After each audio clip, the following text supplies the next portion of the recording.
알파고의 등장 이후 인공지능은 우리에게 친숙한 단어가 되었습니다. 익숙할 정도로 들었지만 아직은 막연한 인공지능. 그렇다면 우리의 미래는 과연 어떤 모습일까요? 그리고 미래에 살아남기 위해 무엇을 준비해야 할까요? 대한민국 대표 미래학자 정지훈 교수와 함께 허참의 토크엔조이에서 그 답을 찾아봅니다.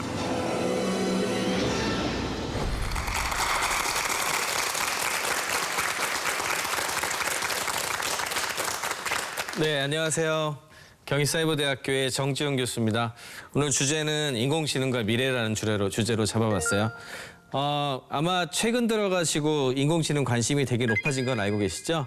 그래서 아마도 갑자기 인공지능이 이렇게 떠올랐나 이렇게 생각하시는 분들 많을 텐데 실제로는 그렇지가 않습니다. 생각보다 역사적으로 이렇게 변화가 많이 있었는데요.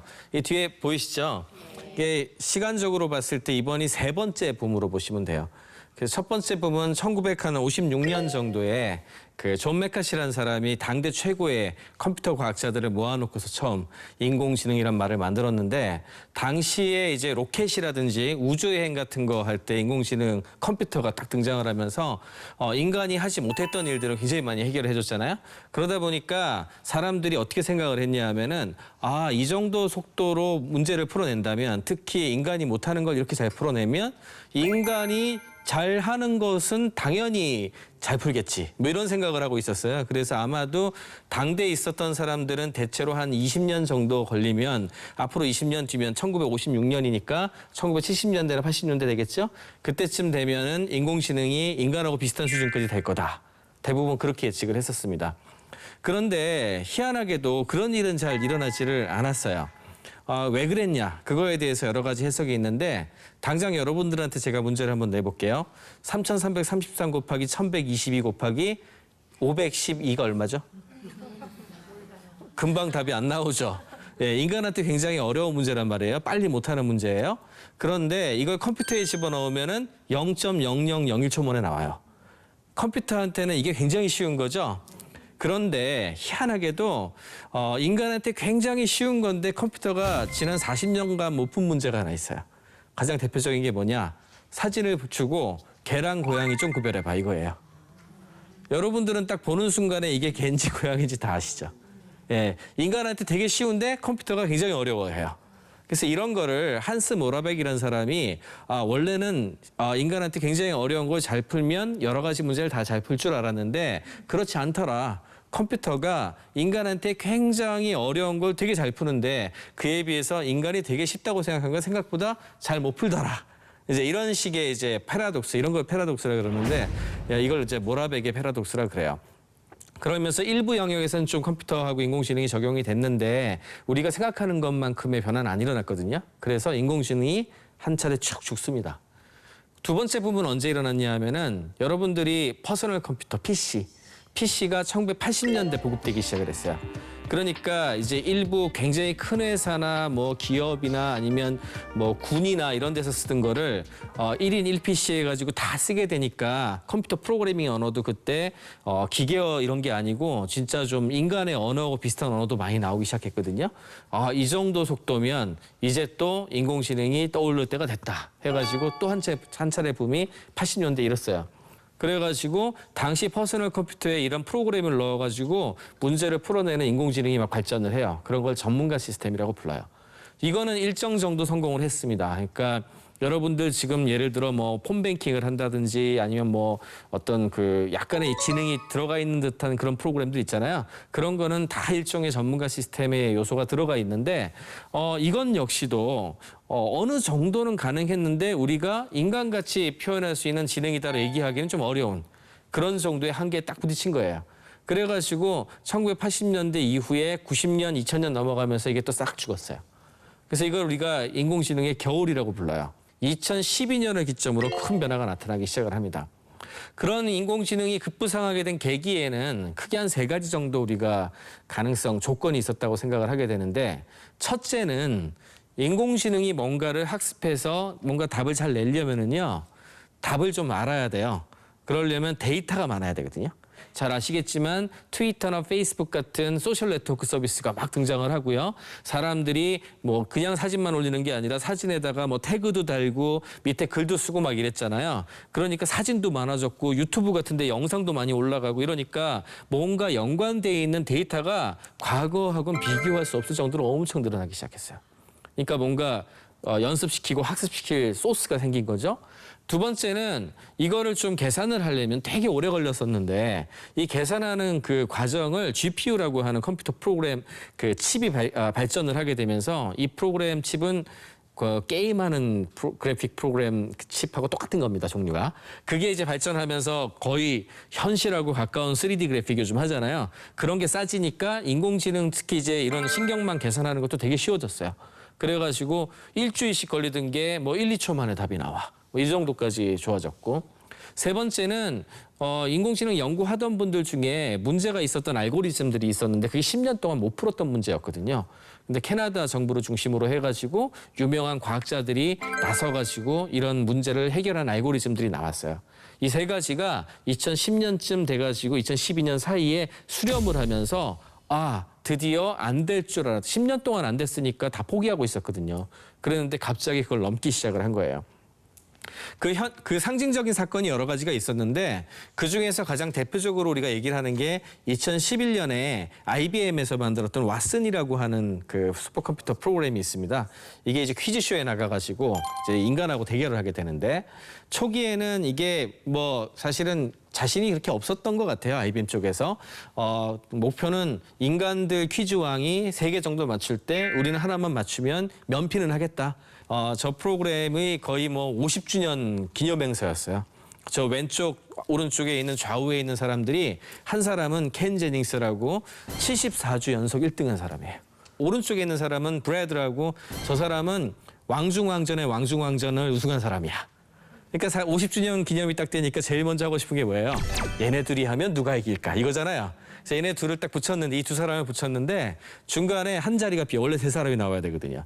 한 자리를 IBM에다가 니네 그래도 50년 가까이 됐잖아. 컴퓨터 만든 지. 그 정도쯤 됐으면 인간들하고 퀴즈쇼로 한번 해봐도 되지 않겠냐? 라고 해서 제안을 했는데 아까 말씀드린 것처럼 사람들 퀴즈왕 3개쯤 맞출 때 하나 맞추면 목표 달성. 이 정도로 시작을 한 거예요. 그래서 이제 결과는 어떻게 됐을까요? 잠깐 그 장면 한번 보겠습니다. We're going to treat you 이게 to 리허설 장면이에요. a short round of Jeopardy. 뒤에 관객이 It's going 찍은 to be 겁니다. hosted by a member of our Jeopardy Clue Crew. These categories: a man, a plane, a canal, Erie. 정확히 저랑 Chicks Dig Me, 똑같죠? Children's book titles, 네. My Michelle, MC5, and finally vocabulary. Ken, you're in the first position. Please make a selection. 저 사람은 74주 1등한 사람이에요. 켄. Watson, What is Jericho? correct. 목소리도 훌륭하죠? 저기 목소리 엔지니어링이 This 되게 잘 mystery 만들었어요. author and her archaeologist hubby dug in hopes of finding the lost. 그래서 이제 최종 결과는 결과적으로는 원래는 왓슨이 사람들 3개 맞출 때 하나 맞추는 게 목표였는데 사람들이 반대로 됐어요. 그러니까 사람들이 왓슨 3개 맞출 때 하나 맞추는 걸로 끝나가지고 대패를 해버렸습니다. 저게 굉장히 상징적인 사건이에요. 원래는 인공지능을 저렇게 만들어가지고 IBM이 저거 갖고 돈 벌 생각이 별로 없었어요. 왜? 퀴즈 잘 푸는 인공지능을 만들어 어디다 팔래요? 팔 데가 별로 없잖아요. 근데 저거를 보고서 주변에 있었던 그 굉장히 유명한 암센터에서 연락이 갔어요. 되게 인상적이었는데 혹시 의사들이 진단하는 걸 제가 와서 학습을 하면 좀 도와줄 수 있느냐. 간단하게 보여드리면 이런 거예요. 이제 우리 그 심플 엑스레이라고 부르는데 저거를 보고서 판정을 하는 거예요. 결핵이 어딨나 이런 거 보여드리는 건데 저 사진에 보시면은 저 그 흑백으로 보이는 사진이 그냥 그 동그라미 빨간색으로 동그라미 친 거 있죠. 저게 이제 영상의학 전문의가 보고서 여기가 정답해가지고 그려놓은 거고 오른쪽에 보이는 사진이 컴퓨터가 여기에 병변이 있다는 걸 보여주는 건데 저게 NIH 거 가지고 검증을 해보면 약 한 97% 가까이 맞습니다. 이제. 의학 쪽 제일 많이 하고 있는 분야고요. 그다음에 약 관련된 쪽 많이 하고요. 과학 연구 리서치 분야를 많이 하고요. 그다음에 서류 아까 보이시겠지만 법률 관련된 거 많이 하고요. 그다음에 세금 관련된 부분, 그다음에 회계 관련된 부분 이런 거가 주 타겟, 주 목표 영역이에요. 공통점이 뭔지 아시겠어요? 과거에 사람들이 전문직이라고 얘기했던 종류들이 많아요. 왜 그럴까요? 아까 제가 여러분들한테 잠깐 말씀드린 모라베게 패러독스와 관계되어 있는 건데 그게 원래 인간들한테 어려운 종류라고 생각을 했기 때문에 높은 연봉을 주고 전문화시켰던 거거든요. 근데 의외로 인공지능 컴퓨터가 가장 빨리 접목시킬 수 있는 분야가 그런 분야예요. 그리고 또 한 가지가 저런 분야의 특징이 피도 눈물도 없이 논리적으로 판단해야 되는 종류가 많거든요. 인간적인 감정이라기보다는 그런 종류들 같은 경우에 컴퓨터가 생각보다 쉽게 할 수 있는 분야라는 거죠. 그래서 이런 분야들을 중심으로 해서 특히 더 많이 인공지능이 도입이 되기 시작을 합니다. 이런 변화가 있으니까 글로벌 ICT 기업들은 2012년, 13년부터 이미 이게 3, 4년 전이에요. 이미 세상이 크게 바뀌겠구나 해가지고 다 뛰어들었어요. 그래서 뭐 구글에서도 이 관련된 제일 잘하는 사람은 스카웃, 제프리 힌턴 교수라고 아까 이 문제를 풀어낸 사람인데 캐나다 정부가 열심히 키웠는데 수천억을 주고 다 데려가 버렸고요. 세계에서 2등 했었던 제일 잘하는 사람 두 번째로 유명했었던 얀느컨이라고 해서 뉴욕대 교수는 페이스북이 파리에까지 이 사람 프랑스 사람이에요. 그래서 나는 파리에다 안 만들어주면 안 할 거야. 뭐 거의 이런 분위기여가지고 파리에다 만들어주면서까지 데려갔고요. 그다음에 중국 1등하는 바이두 같은 데에서도 그와 관련된 뭐 앤드류 응 교수라고 개와 고양이 문제 아까 말씀드렸죠. 그 문제가 2014년에 풀려요. 2014년에 그 개와 고양이 문제를 구글에 있었던 앤드류 응 교수가 풀었거든요. 이 사람은 또 중국 1등하는 인터넷 업체인 바이두가 데려갑니다. 이렇게 해가지고 글로벌 ICT 기업들은 3, 4년 전에 이미 자리를 잡고 시작을 했던 거예요. 소위 얘기하는 그 인공지능의 발전의 현 단계까지 봤는데 그럼 앞으로 어떻게 될까? 그거에 대한 것도 좀 굉장히 걱정이 되시죠? 되게 중요한 이야기들이 몇 가지가 있어요. 딥블루라고 들어보셨어요? 체스 두는 인공지능이 있었어요. 그게 이제 알파고하고 비슷한 종류였다고 생각하시면 되는데 당대 최고의 체스 마스터가 게리 캐스파로프라는 사람이 있었어요. 이 사람하고 그 체스를 둬가지고 1승 1무로 딥블루가 이겼거든요. 그리고 나서 게리 캐스파로프한테 인터뷰를 했어요. 물어봤죠. 야, 그러면 세계 최고의 체스 마스터는 누군 것 같아? 라고 했더니 캐스파로프가 딥블루가 잘하긴 하는데 제가 실수를 안 해서 인간은 실수를 하니까 진 것 같다. 그런데 창의적인 수나 이런 거 잘 못하는 것 같아서 내가 보기에 내가 쟤랑 편 먹고 두면 제일 잘할 것 같아. 이렇게 답을 했어요. 아까 왓슨 얘기 잠깐 했죠. 왓슨이 암전문의하고 했을 때 암전문의보다 항암제 선택하는 그 에러가 실수가 적어요. 그런 결과가 나왔는데 그러면 세계 최고의 명예는 누굴까요? 왓슨 쓰는 의사지. 그러면 여기에서 인간이 기계의 경쟁 상대입니까? 예, 그렇게 한다기보다는 결국에는 인간과 인공지능과 같이 살아가는 사회가 되는 거예요. 중요한 거는 인간이 잘하는 걸 인공지능이 잘 못하고 인간이 잘 못하는 걸 인공지능이 잘하니까 서로 공존하고 협력할 수 있는 그런 사회를 만들어가는 것이 우리한테는 더 좋다. 너무 두려워할 필요도 없고요. 그다음에 그렇다고 해서 무시하면 더 안 되겠죠. 예, 이렇게 잘 알아서 협력할 수 있는 사회로 가는 것이 중요하다. 이렇게 강의를 마치도록 하겠습니다. 고맙습니다. 미래에 대한 흥미진진한 이야기 나눠보고 있는데요. 이번에는 교수님이 평소에 어떤 연구를 하시는지 그리고 학생들을 어떻게 가르치시는지 강의 녹화 현장을 화면에 담아왔거든요. 함께 보고 오시죠. 정지훈 교수가 몸담고 있는 한 대학의 부설연구소. 일단은 정 교수는 설립 당시부터 주축으로 있었으며 현재는 연구소장직까지 맡고 있다. 아무리 바빠도 회의만은 직접 챙길 정도로 애정이 각별하다. 연구원들 나름대로 뭐 한 액티비티 그동안 뭐 일주일 동안 했었던 생각이나 이런 것들 들어보고 기본적인 그 활동들에 대한 것들을 꾸준하게 체크하는 게 가장 중요한 목표입니다. 평생 교육에 대한 요구도 그렇다고 없어진 건 아닌 것 같아요. 네. 학생들이 요구하는 걸 만들려면 학생들이 만들어야 돼. 맞아요. 젊은 연구원들과 의견을 나누는 것 역시 그의 과제. 좀 있으니까. 모두에게 큰 충격을 안긴 알파고의 등장 이후 미래학자 정지훈에 대한 세간의 관심은 지대해졌다. 하지만 그가 몸담고 있는 미래고등교육연구소는 여전히 일반인들에겐 잘 알려지지 않았는데 고등교육이라 하면 대학 교육하고 대학원 교육을 합쳐가지고 고등교육이라고 흔히 부르는데 고등교육이 앞으로 어떻게 변할 것인가 리포트도 발표하고 미디어 활동도 하고 이런 목적으로 만들어진 연구소입니다.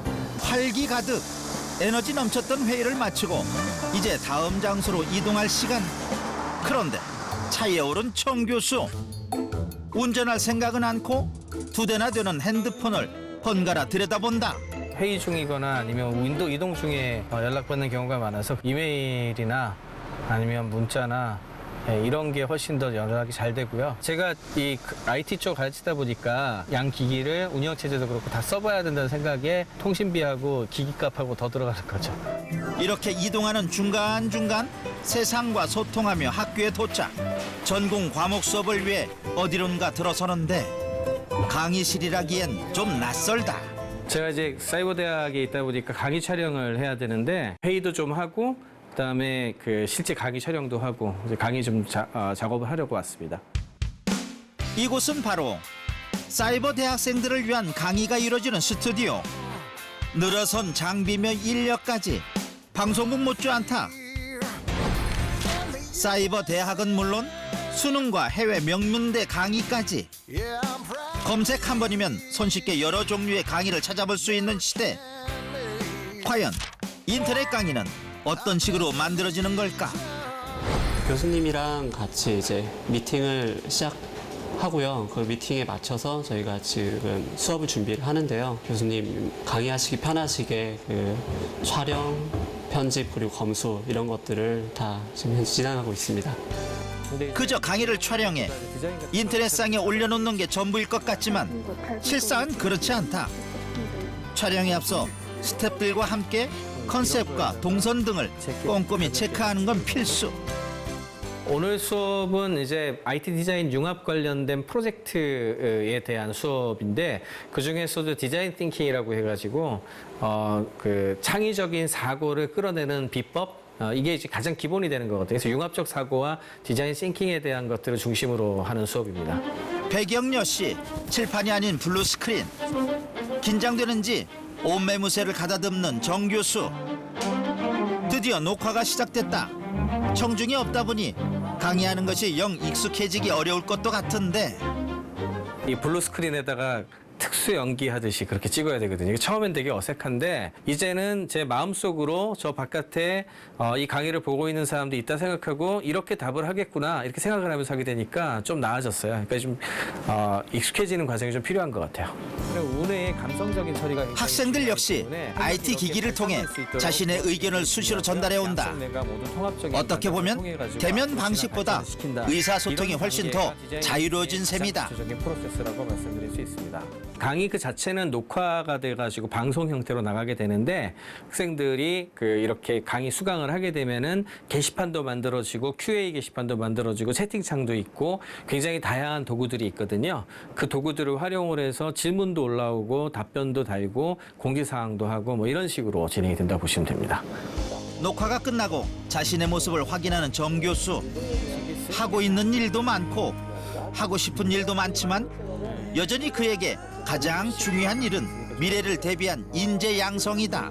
미래는 예측하는 게 아니고 항상 제가 강조하는 건데 같이 만들어가는 거거든요. 이 학생들과 함께 새로운 미래를 만들어가는 거니까 그런 동기부여를 하고 그걸 가능한 학생들이 많이 배출되는 것이 제일 중요한 거라고 생각을 해요. 예측하기 어려운 미래를 걱정하고 고민하는 것보다 자신이 만들어갈 미래를 상상하고 그것을 향해 나아가는 것이 훨씬 더 가치 있다는 정지훈 교수. 그가 말하는 장밋빛 미래 그리고 그 미래를 살아갈 우리의 모습이 사뭇 궁금해진다. 네, 정지훈 교수님과 함께 미래에 대한 이야기를 지금 나눠보고 있는데요. 네. 이제 다음 코너를 한번 진행해 보도록 할게요. 교수님을 상징하는 몇 가지 단어를 뽑아서 심도 깊은 이야기를 나눠보는 시간이거든요. 키워드 토크 시간입니다. 첫 번째 키워드가 정말 기대가 되는데요. 어떤 키워드인가요? 꿈. 꿈. 워낙 잘하는 게 많아서 꿈을 정하기도 힘들었을 것 같은데 어릴 때 꿈은 뭐였었습니까? 어렸을 때 꿈은 다른 사람들하고 다 비슷했던 것처럼 과학자 생각을 많이 했었어요. 그때 사실 그 진짜 롤모델이라 그러죠. 이렇게 자기한테 영향을 주는 사람들이 많이 있게 되는데 제 어렸을 때 초등학교 3학년 때 제 롤모델 처음으로 6학년 이후엔 컴퓨터 프로그래밍을 했지만 3학년 때 저한테 영향을 제일 많이 줬던 사람은 칼 세이건. 칼 세이건이 코스모스라고 하는 그 굉장히 유명한 코넬 대학교 천문학자이자 물리학자였는데 이분이 다큐멘터리 제작자이기도 해요. 그래서 그 코스모스 다큐멘터리를 보고서 너무너무 진짜 좋았어요. 초등학교 3학년 때. 중학교 3학년 때. 그때 그거 열심히 진짜 그 앞에 붙어가지고 우주에 대한 그런 것들을 너무너무 좋아해가지고 그때는 이제 그걸 보면서 아, 저 사람처럼 천문학자의 우주 관련된 뭐 이런 거를 좀 해야 되겠다. 과학자가 돼야 되겠다. 뭐 이런 생각을 좀 했었는데 그 컴퓨터 하게 되면서 조금 좀 체인지를 하게 됐죠. 근데 그렇지만 그분이 아직까지 저한테도 영향을 굉장히 많이 주고 있는 게 칼 세이건이 잘했던 게요. 단순히 논문 많이 쓰고 그다음에 연구 많이 하고 대학에서 교수로서 취직하는 것 말고 일반 대중들한테 이런 것들을 많이 알리려고 노력을 굉장히 많이 했어요. 그래서 다큐멘터리 제작도 그렇게 많이 한 거고요. 그다음에 이 마이클 패러다이라는 사람이 있는데 이제 19세기 패러다이라는 사람도 공학자인데 이렇게 마술쇼식으로 과학쇼를 해가지고 일반인들한테 그런 걸 알리려는 노력들을 되게 많이 했었거든요.